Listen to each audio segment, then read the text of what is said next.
Situation आलेली आहे. एकतर आपण पावसाची प्रतीक्षा करत होतो. पूर्ण 1 महिना जूनचा गेला, त्याच्यानंतर जुलैमध्ये पावसाने सुरुवात केली. ह्या गोष्टीचा आपल्याला आनंदच आहे. पण याचबरोबर इतका मोठा पाऊस आणि त्याचबरोबर हे वारे, ह्या सगळ्या अजून मला वाटतं कमी दाबाचा पट्टा हा बंगाल उपसागरामधून आलेला अशा पद्धतीने पण हवामान खात्यातून कळालेलं आहे. तर अजून मला वाटतं आज 6 तारीख आहे, उद्या 7, 8 किंवा 10 तारखेपर्यंत अशा पद्धतीचा जर पट्टा असेल तर हे वारे, वेगवान वारे आणि त्याबरोबर असलेला पाऊस हे दोन्ही असणार आहे. आपल्याला ह्या गोष्टी नॅचरल क्लायमेट आहे, तर त्याच्यामुळे आपल्याला सावधानतेने बाहेर पडावंच लागेल. नाही, खरंच ही गोष्ट काही चुकीची बोलत नाहीये. अतिउत्साही लोक. मी परवाच्या दिवशी कोस्टल रोडवर गेली होती. माझी गाडी जाता जाता मी थांबवली. कठड्यावरती लहान मुलांना घेऊन रील काढतात आहे, त्याच्यामुळे मी त्या ठिकाणी गेली. माझ्या हात मी मोकळे एवढ्यासाठी ठेवले कारण मी लोकांना दोन्ही हाताने काढत होते की तुम्ही हे चुकीचं करताय. तर हे फार रॉंग आहे. तुम्ही इतका अतिउत्साह बरा नाहीये आणि लहान मुलांना ती एवढ्या मोठ्या मोठ्या समुद्राच्या लाटा आतमध्ये घेऊन जातील ह्याची कशी भीती राहिली नाहीये. मोठमोठे धबधबे त्या ठिकाणी लोक जायला लागलेत.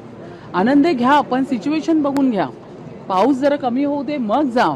पण इतक्या मोठ्या ह्याचा जोरदार मुसळधार पाऊस आणि त्याच्यामध्ये हे वारे, अशा पद्धतीने वरून काही दरड कोसळू शकते, वरून एखादा मोठा दगड खाली येऊ शकतो किंवा पाण्याचा फोर्स वाढू शकतो, काही होऊ शकतो. तर मंत्री गिरीश महाजन यांनी अतिशय बरोबर सांगितलेलं आहे की पर्यटन करा पण आता नको.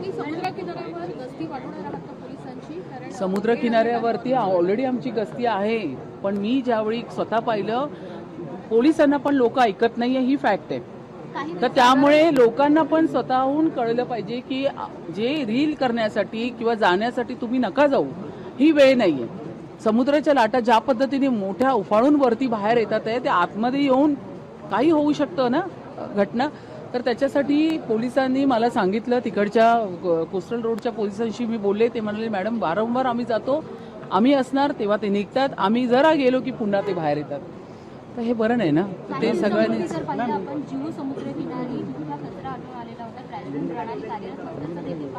नाही, आता एक लक्षात घ्या, ज्या ज्या ठिकाणी आपल्याला कचरा दिसतो, ज्या ठिकाणी आपल्याला झाडांचे फोटो येतात आहे, ज्या ठिकाणी आपल्याला मेनहोलचं झाकण ओपन असेल किंवा जाळी बसवायचं, ते सगळे आपण या इमिजिएट आपण यंत्रणा सज्ज ठेवलेली आहे. मला वाटतं मुंबई महानगरपालिकेच्या कमिशनर विडे मॅडम पण डिझास्टरमध्ये कंटिन्यू उभे आहेत.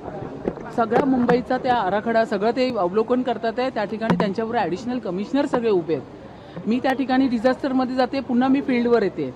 ती लोक पण फील्डवर जातात आहे. सगळे नगरसेवक आहे, यंत्रणा आहे, प्रशासन आहे. तर ह्या पद्धतीने ज्या ज्या ठिकाणी आम्हाला व्हिडिओ, फोटो, कोणाचे फोन याद्वारे जरी आम्हाला माहिती मिळते तर त्या ठिकाणी आम्ही पोहोचतो.